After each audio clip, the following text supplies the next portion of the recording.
Diba kung maganda to. Ganda ba? Parang nasa ulan pa yun. Parang doon pa rin lampas yan, no? Hindi pa. Hindi sila nakakita. Hi! Nahihirapan. Yan, sige, dandan.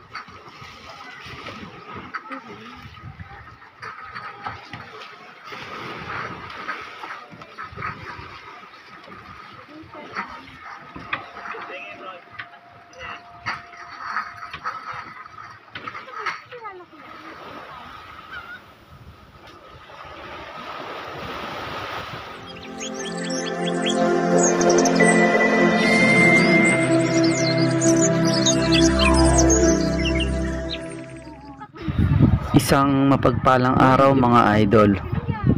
Nandito po tayo ngayon sa Barangay Lasti, Magsaysay Occidental, Mindoro. Patungo po tayo ngayon sa Tadloc, Barangay Alibog.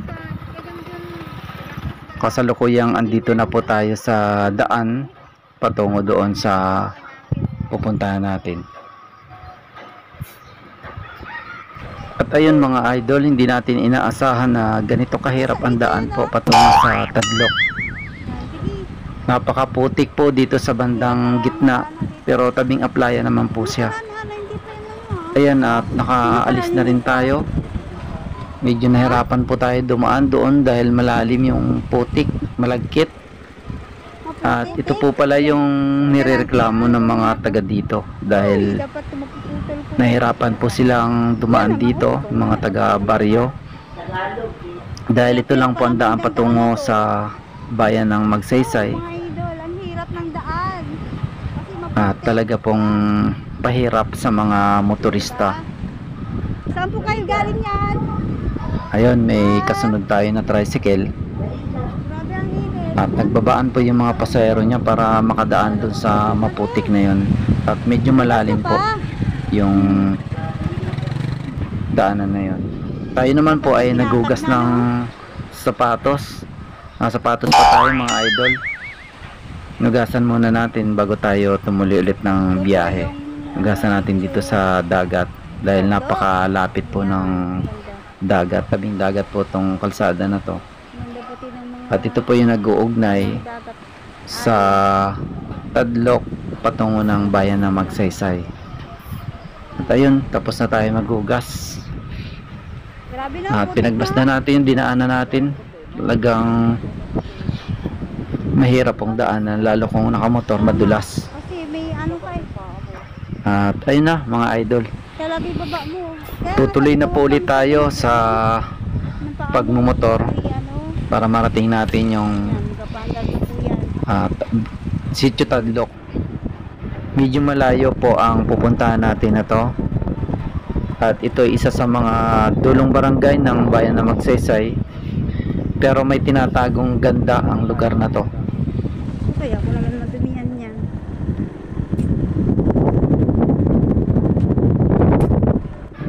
Ang nakikita nyo ngayon mga idol dito sa gilid ng kalsada, yan po ay mga aromang dagat. Dumihan ang aming father. Yan yung matinik na puno. Ayan. Ito po yan oh. Magkabilang side ng kalsada na dinadaanan natin eh puro aroma po yan. At dito sa right side ay malapit na po yung tabing dagat. Ayan oh. At merong maputik na naman dito, pero medyo patuyo na mga idol, kaya ayos lang.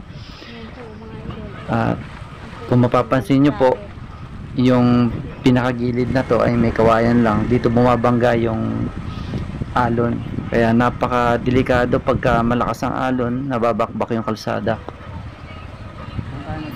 At ito na yung pinakadulo ng kalsada na to mga idol. Dito ay magpapark na tayo. Tatawid naman tayo doon sa hanging bridge patungo doon sa Sitio Tadloc. Ito kasama natin ang ating magandang misis, si Madam Leia. At yun mga idol, pansamantala ay tumigil muna tayo dito sa may gilid ng hanging bridge. Kapansin-pansin na talagang mapapawaw kayo at mamamanga sa ganda ng lugar na to. Ito yung hanging bridge. Wow! At ang ilalim nito ay pinakailog. At dito dumadaong yung mga taga island, kasi may island dito na yung Garza Island. Ito na yung parang daungan nila, parang pier nila mga idol. Kami. Oh, ayan po ang aking mister. At ayun, umakyat na tayo. Hi. Tatawid tayo dito sa tulay na to. Tuloy akyat. Yan, dito na po. Yay! Go. Wow, ganda ng view. Pag dito ka na sa itaas ng tulay, kakaiba na yung mararamdaman mo. May halong kaba, may halong excitement, dahil nga po pag dito ka makikita mo talaga yung kabuuan doon sa ibaba, yung ganda ng mga tanawin dito, yung pinaka view ng Sitio Tadlok na to, at makikita mo yung tinatagong ganda niya. At ayun, nakakakaba dahil sa pagtawid sa tulay na to ay medyo gumagalaw, umuga pagka yung nasa bandang gitna na kayo. At minsan ay marami kang kasabay sa pagtawid sa tulay, mas lumalakas yung galaw niya. Maganda talaga yung may gimbal eh. At medyo may kalumaan na tong tulay na to mga idol, kaya kinakabahan din tayo habang naglalakad tayo sa tulay na to sa ibabaw. Malakas ang hangin dito habang lumalakas yung galaw niya, habang papatawid tayo. At ayun, awa ng Diyos mga idol, malapit na tayo doon sa kabilang dulo. Ayun, ito na yung babaan mga idol.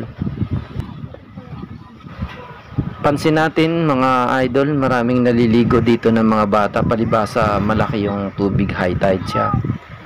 At ayun na yung kabilang dulo, doon tayo makyat mga idol. Ayan o, kung mapapansin nyo rin po, yung tubig niya ay mataas. At kapansin-pansin lalo, tong bata na to ay nakasabit sa lubid. Wow!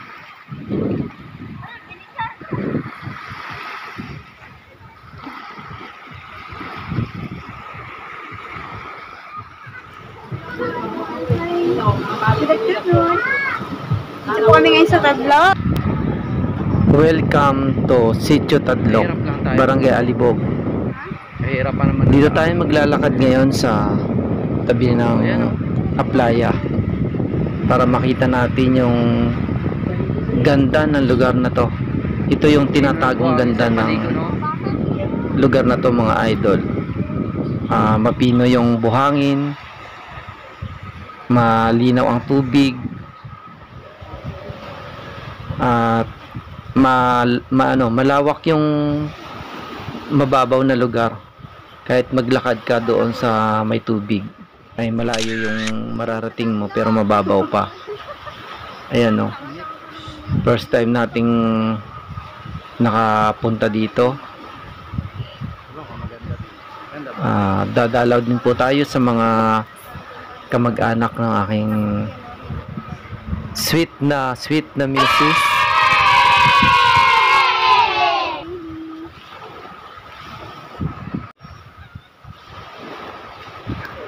Sarap talaga maligo dito mga idol, oh. Kitang kita yung tabi ng Aplaya. Sobrang pino talaga ng buhangin niya. At sakto lang yung daluyong ng alon. Maliliit lang, sarap maligo.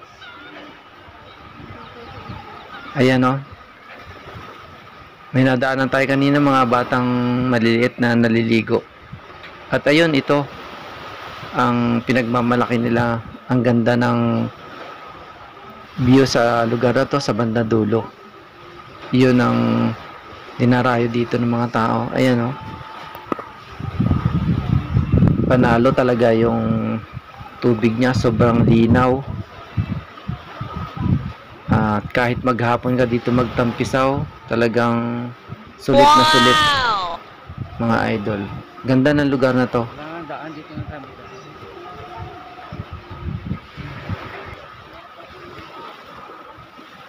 Mga daan-daan dito.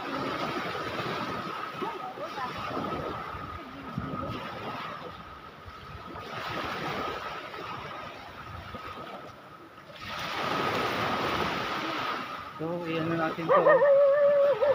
Daing. You know?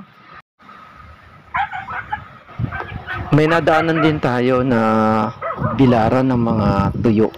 Ganito yung forma ng pinagbibilaran nila ng huling isda dito sa tabi ng dagat. Daing. At ayun, may nakabilad sila. Parang sa linya, sipo yata yun. Medyo maliliit siya na isda.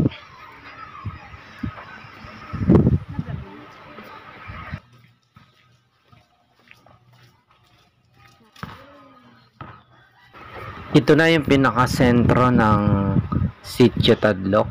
Andito na tayo sa gitna ng sitio nila. Ito yung pinakakalsada. Ayan mga idol. Alam ko.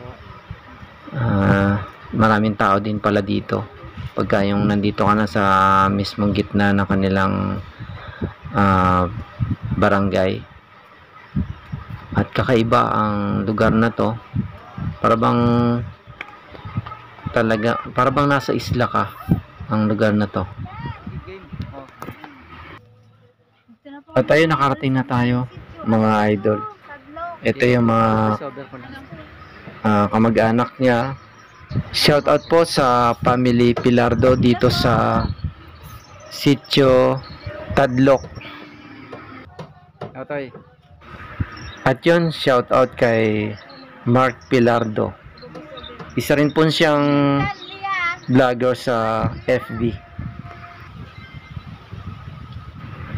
At muling binalikan natin yung tabing dagat mga idol. Sobrang ganda dito. Masarap mag-outing, maligo, magtambay dito sa tabing dagat, maglakad-lakad, mamasyal. Talaga namang perfect para sa family. Kanino pong bangka yan? Ang galing na yan. Bongbong.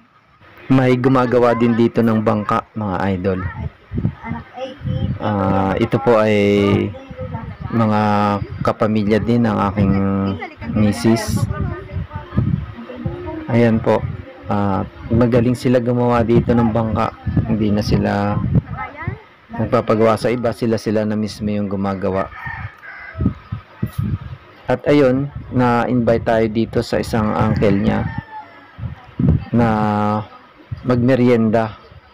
Thank you so much po sa merienda kay Uncle Jojo Pilardo. Maraming salamat po sa pag-invite sa magandang bahay nyo. Cute na cute. Presko pa. Up and down po yan. Ang sahig niya sa taas ay kawayan. At sa likod po ng mga bahayan na yan ay bundok na. Ayan o mga idol. Ito po ay bundok na.